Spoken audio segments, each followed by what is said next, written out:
Jo, pozor, jde na to.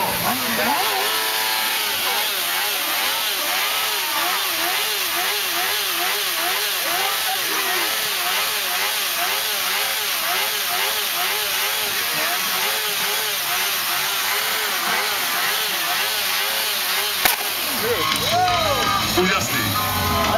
Já bych nevěřil, že ta motorka vydrží a dokonce to je Yamaha, vole. To je pro mě překvapení. To je překvapení.